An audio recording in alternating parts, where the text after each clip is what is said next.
అందరికీ నమస్కారం అండి. ఈ గోరు చిక్కుడు ఒలవడం అంటే చాలా మందికి చిరాకు. ఎందుకంటే ఒక్క కాయకు ఉన్న పీచుని నార అంటాం కదా, దాన్ని నిదానంగా ఒలిచి తీయాలి. ఆ పీచు సరిగ్గా తీయకపోతే కూర ఎంత రుచిగా ఉన్నా సరే తినేటప్పుడు మాత్రం ఈ గోరు చిక్కుడు ముక్కల్లో ఉన్న పీచు పంటి కింద పడి ఇబ్బంది పెడుతుంది. మన జీవితం కూడా ఇంతేనండి. ఈ రోజుల్లో మనుషుల్లో భయంకరమైన క్రూరత్వం పెరిగిపోతుంది. ఈ మధ్య జరిగిన ఘోరాలు వింటుంటే అమ్మో, మనిషిని చంపి ముక్కలు చేసేంత రాక్షసత్వం ఎక్కడి నుండి వస్తుందో అర్థం కావడం లేదు.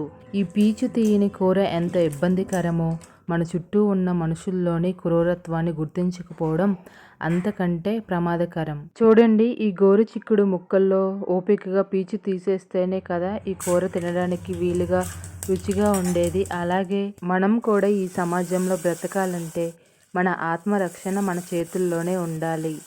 పెళ్ళి అయిపోగానే జీవితం అయిపోయిందని అనుకోవద్దు. ప్రతి ఆడపిల్లకి పెళ్లి కంటే ముందు తన కాళ్ళ మీద తను నిలబడగలిగే శక్తి ఉండాలి. చేతిలో రూపాయి ఉంటే, ఆత్మగౌరవం ఉంటే ఎవరి వేధింపులను భరించాల్సిన అవసరం రాదు. కలిసి ఉండలేనప్పుడు లోకం ఏమనుకుంటుందో అని భయపడి విషపూరితమైన బంధాల్లో మగ్గిపోవద్దు. చనిపోయి వార్తల్లో నిలిచే కంటే విడిపోయి ఒంటరిగా బ్రతకడం 1000 రెట్లు మేలు కదండి. మనం చేసే వంటల్లో ఉప్పు తక్కువైతే సరిచేసుకోగలం, కానీ జీవితంలో గౌరవం తగ్గి హింస మొదలైనప్పుడు దాన్ని భరిస్తూ కూర్చోకూడదు. ఈ రోజుల్లో మనుషులు ఎంత క్రూరంగా మారుతున్నారో మనం చూస్తూనే ఉన్నాం. మన ప్రాణం కంటే ఏ బంధం ముఖ్యం కాదు. ఆడపిల్లలు చదువుకోవాలి, సంపాదించుకోవాలి, తమ కాళ్ళ మీద తాము నిలబడాలి. బతికి ఉంటేనే కదా ఏదైనా సాధించగలం.